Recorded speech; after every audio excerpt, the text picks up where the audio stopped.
Bienvenidos al único canal en español dedicado a la dinastía y época Tudor.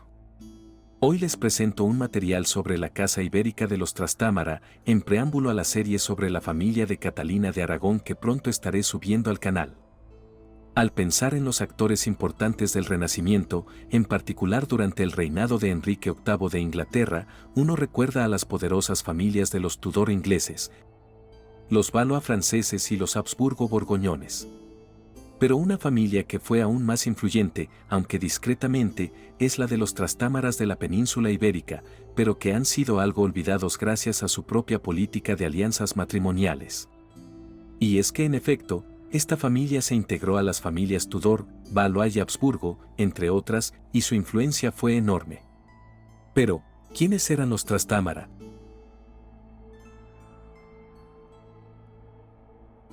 La Casa de Trastámara comenzó a gobernar Castilla a finales del siglo XIV. Aún más atrás, los Trastámara descendían de una línea sucesoria de la Casa de Ivrea. La Casa de Ivrea era una línea franco-borgoñona que se remontaba a la Italia del siglo X. Posteriormente, gobernaron en Galicia y posteriormente en Castilla y León. En 1369, Enrique II, hermanastro ilegítimo del último rey ibreo, Pedro, fue el primer rey de Castilla miembro de la Casa de Trastámara. A finales del siglo XV, los Trastámara se habrían extendido por Europa y formado parte de numerosas casas nobles poderosas.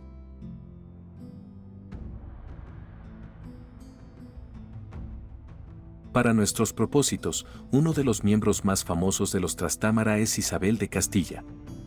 Esta reina se casó con Fernando de Aragón, uniendo así los territorios de Castilla, León y Aragón. Isabel y Fernando tuvieron 7 hijos, incluyendo las 4 hijas supervivientes, Isabel, María, Juana y Catalina. Estas hijas se convertirían en reinas consorte. Isabel y María se casaron con el rey de Portugal, Juana se convirtió en la heredera de Isabel la Católica tras su muerte, y Catalina se convirtió en la primera reina de Enrique VIII de Inglaterra. Isabel fue reconocida por el Papa durante su vida como uno de los reyes católicos, recuperó España de manos de los gobernantes islámicos que aún la dominaban, y fue bajo su mando que Cristóbal Colón descubrió el Nuevo Mundo. Su hija Juana, lamentablemente, según algunas fuentes sufrió inestabilidad emocional y según otras una enfermedad mental, y pasó la mayor parte de su vida adulta en un convento mientras su hijo, el emperador del Sacro Imperio Romano Germánico Carlos V, gobernaba España en su lugar. La primogénita de los reyes católicos, también llamada Isabel, fue reina consorte de Portugal, murió joven y su hermana María se casó entonces con el rey viudo de Portugal. Esta María tuvo 8 hijos que llegaron a la edad adulta. Catalina fue reina de Inglaterra durante casi 25 años antes de que su matrimonio fuera anulado.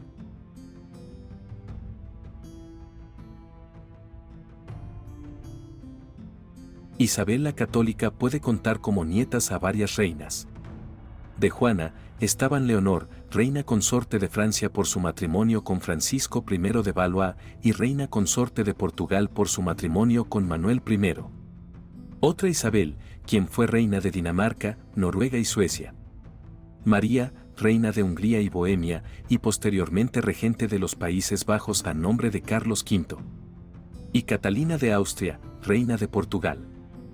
De su hija Catalina de Aragón, Isabel podía contar como nieta a María I de Inglaterra, la primera reina gobernante de Inglaterra. A través de su hija menor, María de Portugal, otra Isabel se convirtió en emperatriz del Sacro Imperio Romano Germánico al casarse con Carlos V, y una segunda nieta, llamada Beatriz, fue duquesa consorte de Saboya.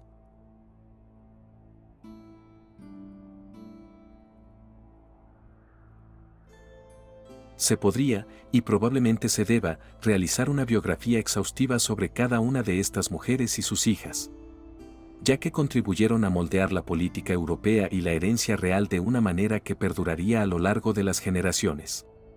Esta breve introducción a las mujeres trastámaras durante el Renacimiento ilustra que, a veces, si no la mayoría de las veces, son las mujeres las que dejan una influencia duradera en el mundo, incluso si sus nombres no son los primeros en los que pensamos cuando estudiamos la historia.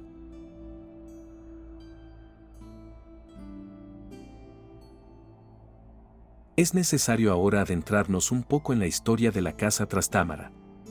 Una dinastía real que gobernó inicialmente en la Corona de Castilla y posteriormente se expandió a la Corona de Aragón desde la Baja Edad Media hasta principios de la Edad Moderna.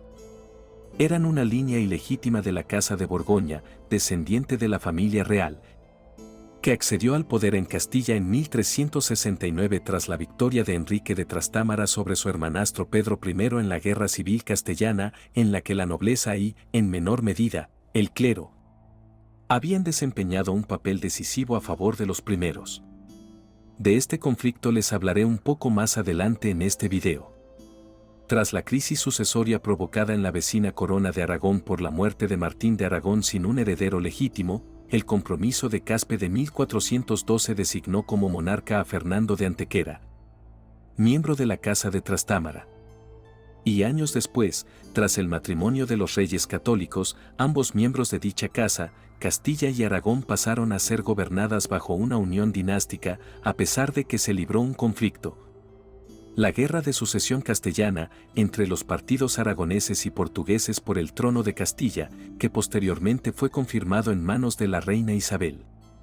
La dinastía fue sustituida por la Casa de Habsburgo tras la entronización efectiva de Carlos V como rey de Castilla y Aragón en 1516, a pesar de que su madre Juana, mentalmente incapacitada y encarcelada, vivió hasta 1555. El cambio dinástico resultante provocó una radicalización del sentimiento antisemita en Castilla, con la convergencia del antijudaísmo doctrinal religioso, el antisemitismo político aristocrático y el antisemitismo popular, exacerbado por la crisis económica y social en curso que culminó con los pogromos. Una ola de violencia contra la población judía acaecida a finales del siglo XIV. El nombre Trastámara tiene un origen toponímico gallego y significa literalmente más allá del río Tambre, derivado del latín trans tamaris. Esta denominación se refería a las tierras situadas al otro lado del río Tambre, en la actual provincia de A Coruña. Los Trastámara no provenían de una genealogía impecable.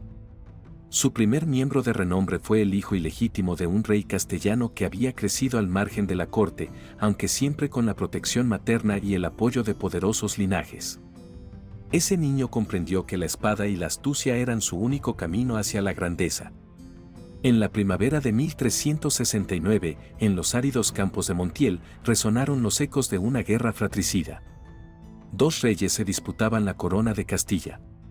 Pedro I, llamado por sus enemigos el Cruel, y su medio hermano bastardo, Enrique, conde de Trastámara.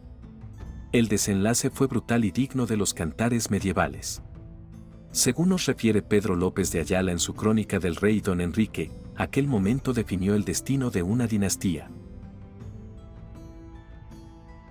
He allí, en aquella tienda, se encontraron los hermanos, el uno con espada, el otro con puñal.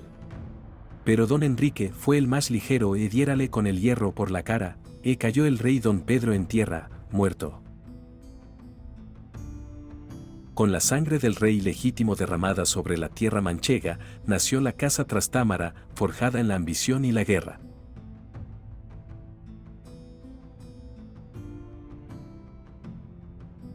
Las semillas de este conflicto habían sido plantadas 19 años antes. En 1350 murió el rey castellano Alfonso XI y su hijo mayor, Pedro, asumió el trono como Pedro I de Castilla. Pedro era hijo de Alfonso y su esposa, María de Portugal. Pero el difunto rey también había mantenido una larga y pública relación con otra mujer llamada Leonor de Guzmán. Los hijos ilegítimos de Alfonso con Leonor, conocidos colectivamente como los Trastámara, se convirtieron inmediatamente en rivales del recién coronado Pedro. Debido al pasado personal de Pedro, que incluía varios asesinatos políticos, sus enemigos rápidamente lo apodaron el Cruel. Otro factor que agravó las hostilidades entre Pedro y sus medio hermanos Trastámara fue el hecho de que la madre de Pedro, aprovechando su poder, ordenara el arresto y la ejecución de Leonor de Guzmán. Pedro resistió por primera vez un intento de apoderarse de su corona derrotando a una coalición liderada por Enrique de Trastámara en 1356. Pedro volvió a derrotar a sus rivales en Nájera en 1360 y mandó ejecutar a sus medio hermanos Juan y otro Pedro. Tras contar con la protección de Aragón, Enrique de Trastámara se vio obligado a huir a Francia cuando la corona castellana firmó la paz con Aragón en 1360. Con el apoyo de toda Castilla gracias a su relación con Alfonso XI y a las continuas aventuras militares de Pedro, Enrique de Trastámara forjó una alianza con Aragón y Francia, incluyendo mercenarios liderados por el condestable francés Bertrand du Guesclin, para un nuevo intento de apoderarse de la corona castellana en 1365. Pedro obtuvo el apoyo de Eduardo el Príncipe Negro, heredero del trono inglés e hijo de Eduardo III de Inglaterra, para que le ayudara a defender su corona con la promesa de conquistas territoriales. Así, la Guerra Civil Castellana se convirtió en un episodio más de la Guerra de los 100 años, arrastrando a Castilla al tablero europeo. En 1366, Enrique fue proclamado rey en Burgos por primera vez, pero Pedro contraatacó. El 13 de abril del año siguiente, las fuerzas de Pedro y Eduardo III derrotaron con contundencia a los ejércitos francos, aragoneses y castellanos liderados por Enrique y capturaron a Bertrand du Guesclin. El rey inglés enfermó y se sintió mal por los intentos de Pedro de ejecutar a sus prisioneros y quizás por la demora o el incumplimiento de sus promesas de tierras a Inglaterra. Los Plantagenet abandonaron su apoyo directo a la corona castellana en el campo de batalla, al nuevo frente abierto a los franceses en Gascuña. Y en marzo de 1369, con el continuo apoyo de Francia y Aragón y el creciente apoyo en importantes ciudades de algunas zonas de Castilla, las fuerzas de Enrique invadieron de nuevo el reino de la corona castellana y frenaron al ejército de Pedro. El choque tuvo lugar cerca de Montiel, en el campo de Calatrava, actual provincia de Ciudad Real. Las fuentes coinciden en que la superioridad numérica de Enrique era abrumadora, contaba con las fuerzas francesas y con buena parte de la nobleza castellana, mientras Pedro apenas disponía de unos pocos leales y tropas inglesas mal coordinadas. El enfrentamiento fue breve pero sangriento. La caballería de Enrique, más numerosa y disciplinada, aplastó la resistencia pedrista. Pedro fue derrotado y se refugió en el castillo de Montiel, donde quedó sitiado. Allí se desarrolló el episodio más dramático de esta guerra, la muerte de Pedro a manos de su hermano. Pedro intentó huir o negociar con ayuda de du Guesclin, quien le tendió una celada. Llamado a una supuesta entrevista para negociar su libertad, Pedro entró en la tienda donde se hallaban Enrique y el mercenario francés. Entonces ocurrió la escena inmortalizada por los cronistas. Pedro López de Ayala, testigo indirecto de los hechos, lo relata así. Cuando el rey don Pedro entró, cerraron la tienda. Don Enrique llegó para él, el rey don Pedro le dio una mano por la cara, luego el conde, más ligero, le hirió con una daga en el rostro, cayó el rey en tierra, muerto. Du Guesclin habría pronunciado la célebre frase, de dudosa autenticidad pero muy repetida. Ni quito ni pongo rey, pero ayudo a mi señor. Con la muerte de Pedro I, Enrique se proclamó Enrique II de Castilla, dando entonces inicio a la Casa Trastámara. Bajo el reinado de Enrique, una nueva nobleza cobró prominencia al obtener concesiones de tierras, grandes propiedades y vastos privilegios reales. Pero el ascenso público de esta nueva clase de nobles causó descontento e inestabilidad en Castilla. Esta nobleza, impulsada por el deseo de recuperar las propiedades familiares, se vio generalmente obligada a emplear cualquier medio necesario. A pesar de la inestabilidad, las fuerzas de Enrique lograron resistir los intentos portugueses, navarros y granadinos de invadir y tomar el control de Castilla. Enrique llegó a un acuerdo con el gobernante de Aragón, Pedro IV, para que sus hijos se casaran. El hijo de Enrique, Juan, se casó con la hija de Pedro de Aragón, Leonor, el 18 de junio de 1375. Este matrimonio, realizado por el hijo de Enrique, finalmente otorgaría a los Trastámara el control de Castilla y Aragón, el cual abarcaba de hecho la mayor parte de la península ibérica. Tras dar a luz a 3 hijos, Leonor falleció en 1382, tras solo 7 años de matrimonio.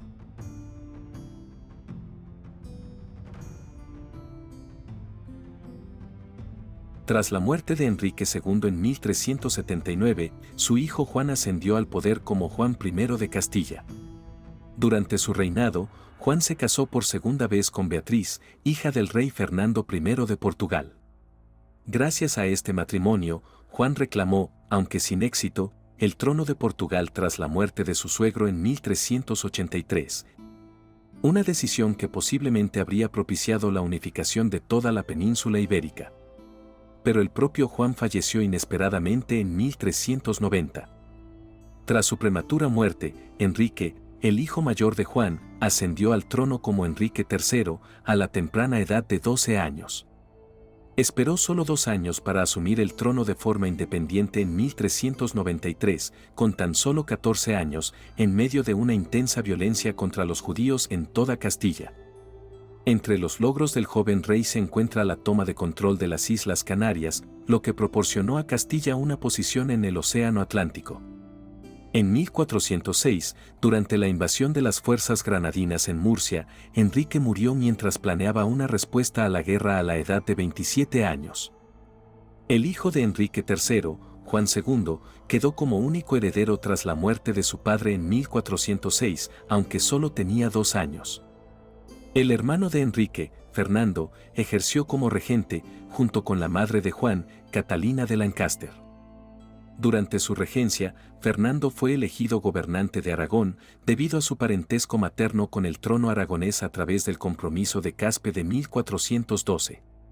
Los Trastámara gobernaron entonces tanto en Castilla como en Aragón.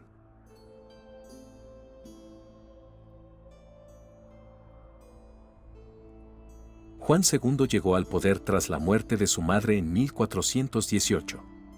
Era primo del rey de Aragón, ya que Alfonso ascendió al trono tras la muerte de Fernando I. Juan se casó con María, hermana de Alfonso V de Aragón.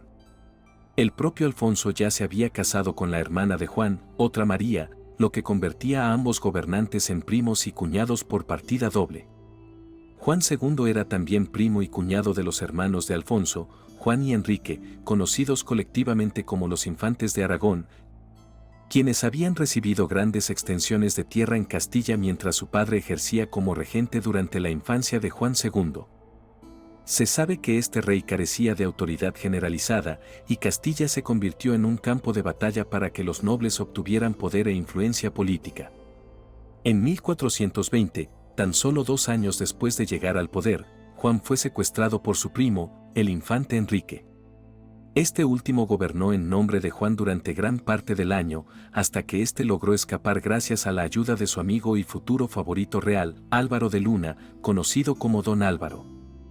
En 1429, Alfonso V ordenó a los infantes que lideraran un ataque conjunto contra Castilla.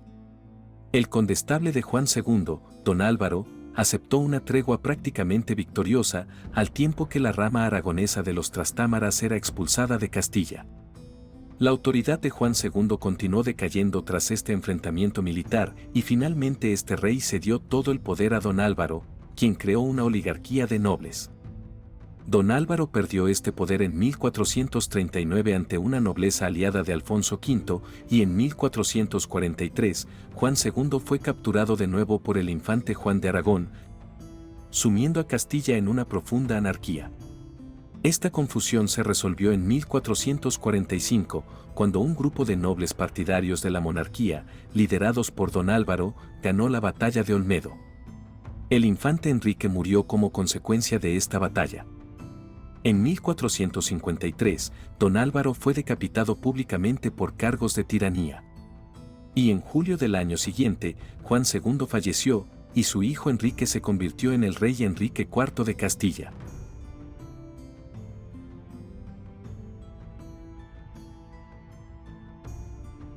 Enrique IV de Castilla fue un gobernante impopular, en parte debido a su gusto por la moda morisca y a su desacuerdo con el enfrentamiento militar con Granada.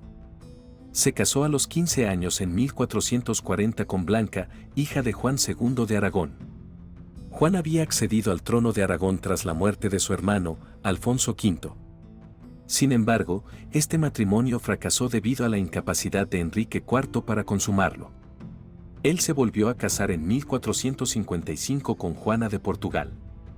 La reina Juana dio a luz a la princesa, también llamada Juana, en 1462 y las cortes la reconocieron como legítima sucesora de Enrique. Pero en 1464, poderosas familias nobles acusaron a la princesa Juana de ser hija de uno de los favoritos de Enrique, el primer duque de Alburquerque. Estas poderosas familias nobles finalmente obligaron a Enrique IV a entregar el poder a su hermano, el infante Alfonso en 1465, pero Alfonso falleció repentinamente un mes después. En medio de la lucha por resolver las consiguientes reclamaciones al trono, Juana de Portugal, la esposa de Enrique, volvió a quedar embarazada mientras era rehén de una familia noble. Esta muestra de mala conducta debilitó aún más las pretensiones al trono de su hija, la princesa Juana, y allanó el camino para que Isabel, hermanastra de Enrique, asumiera el poder.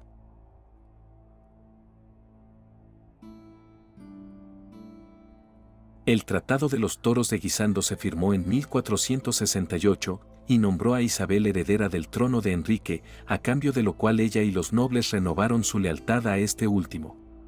Un matrimonio rápido para Isabel era una condición del acuerdo, pero Enrique se opuso a su matrimonio en 1469 con Fernando, rey de Sicilia y entonces heredero del trono aragonés, por considerarlo una violación del pacto.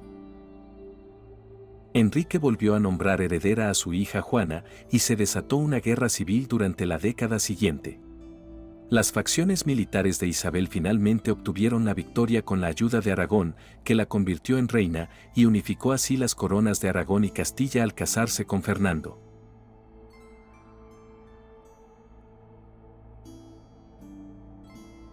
Los Trastámara lograron así dominar los dos reinos más grandes de la península ibérica.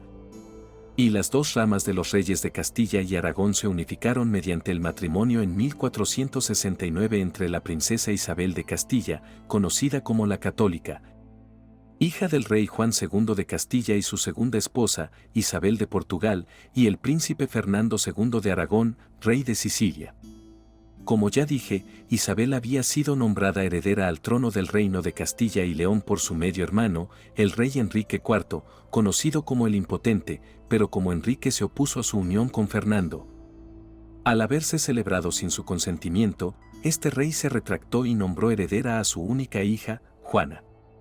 Tras la muerte del rey Enrique en 1474, estalló un conflicto militar entre los partidarios de Isabel y los de su sobrina Juana, la Guerra de Sucesión de Castilla. La hija de Enrique contó con el apoyo de su madre, Juana de Avis, quien la instó a casarse, siendo aún niña, con su hermano, el rey Alfonso V de Portugal, lo que podría haber provocado la transición de Castilla a dominio portugués. El conflicto entre ambas facciones finalizó en 1479 con el Tratado de Alcazovas, firmado entre los representantes del rey de Portugal por un lado y los de los reyes católicos por el otro. Esto resultó en la renuncia de los soberanos portugueses al trono castellano y el establecimiento de la paz entre los dos reinos ibéricos.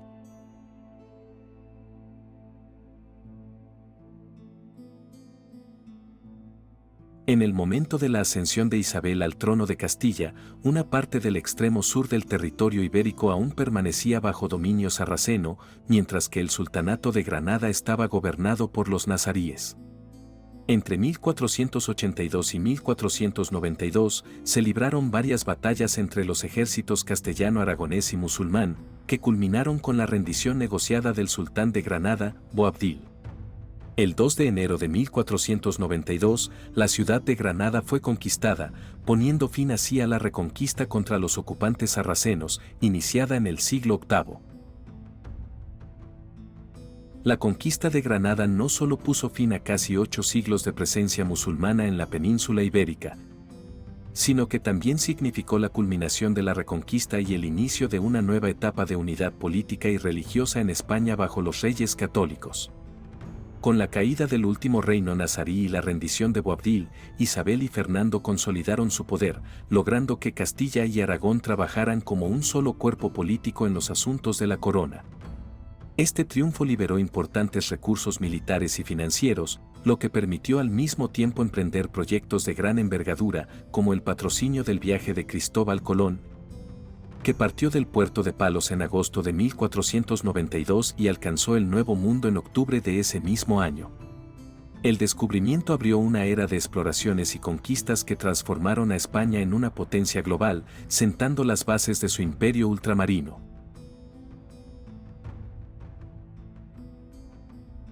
Paralelamente, 1492 fue también el año del Edicto de Granada, mediante el cual se decretó la expulsión de los judíos que no se convirtieran al cristianismo. Un hecho que cambió de manera drástica la composición social y económica del reino. Esta medida, impulsada por el fervor religioso y la búsqueda de uniformidad espiritual, generó una gran diáspora sefardí hacia el norte de África, el Imperio Otomano y diversos reinos europeos. La coincidencia de estos tres hechos, la caída de Granada, la expedición de Colón y la expulsión de los judíos, convierte a 1492 en un año decisivo que no solo transformó a España en una potencia política y religiosa, sino que también redefinió el curso de la historia mundial, inaugurando una etapa de intercambios culturales, económicos y territoriales sin precedentes. Pero en los muros del Alcázar de la Alhambra, mientras Europa veía en Isabel y Fernando a monarcas invencibles, el dolor por la tragedia personal pronto se sentiría en aquellos más cercanos al trono. Los reyes tuvieron 5 hijos, entre ellos un varón, Juan, que se casó con Margarita de Habsburgo, hija del emperador Maximiliano. Heredero de los reinos de Castilla y Aragón, el infante murió joven sin dejar descendencia, y en la sucesión al trono de los reinos heredados de sus padres, le sucedió primero su hermana Isabel y luego el hijo de ésta, Miguel de la Paz de Abáis. Pero Isabel murió en el parto en 1498, y unos 2 años después su pequeño hijo Miguel le siguió a la tumba. La siguiente hija de los reyes católicos, Juana, heredó el trono. Juana se había casado con Felipe de Habsburgo, duque de Borgoña. Tras la muerte de su madre en 1504, Juana se convirtió en reina de Castilla y León y, en 1516, en reina de Aragón. Ella fue la última descendiente de la familia Trastámara y fue a través de su matrimonio con Felipe y uno de los 6 hijos que tuvo con él, Carlos de Gante, se autoproclamó rey de España en 1516, comenzando así el gobierno de los Habsburgo.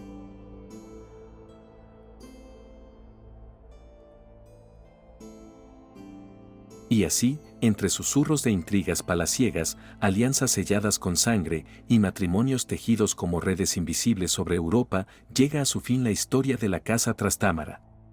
Una dinastía que surgió de la guerra fratricida en Montiel, bañada en la sangre del rey legítimo y que terminó absorbida, silenciada casi, por el poderío de una nueva era imperial, la de los Habsburgo. Fueron ellos, los Trastámara, quienes consolidaron la unión de Castilla y Aragón, quienes expulsaron el último bastión islámico de la península y quienes abrieron las puertas del Atlántico hacia un nuevo mundo. Pero su recompensa no fue la gloria eterna, sino el olvido, o más bien su inclusión en su rama femenina en otra casa real. Su última reina, Juana, llamada la Loca, fue despojada de su corona, encerrada por décadas, mientras su hijo Carlos de Gante empuñaba el cetro de España y del Sacro Imperio Romano Germánico. El nombre Trastámara se apagó, pero su sangre, mezclada en la de todos los reinos, siguió corriendo por las venas de emperadores, reinas y héroes del Renacimiento. Pero dime tú, ¿realmente fue el fin de una dinastía o fue su transformación definitiva? ¿Fue Juana víctima de una conspiración que reescribió la historia? ¿Qué habría sido de Europa si Miguel de la Paz, nieto de Isabel la Católica, hubiese llegado al trono? ¿Habríamos visto una unión ibérica distinta? ¿Se habría evitado el dominio de los Habsburgo?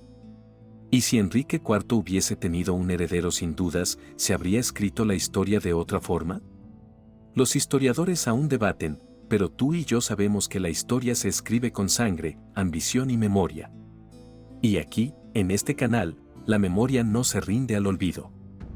Si esta historia te ha fascinado tanto como a mí, no olvides dejar tu like, compartir el video con otros apasionados del tema y suscribirte al canal. La campanita es tu llave para no perderte los próximos relatos sobre las dinastías, personajes y secretos que definieron el mundo Tudor y más allá. Nos encontraremos muy pronto, porque aquí, la historia nunca muere.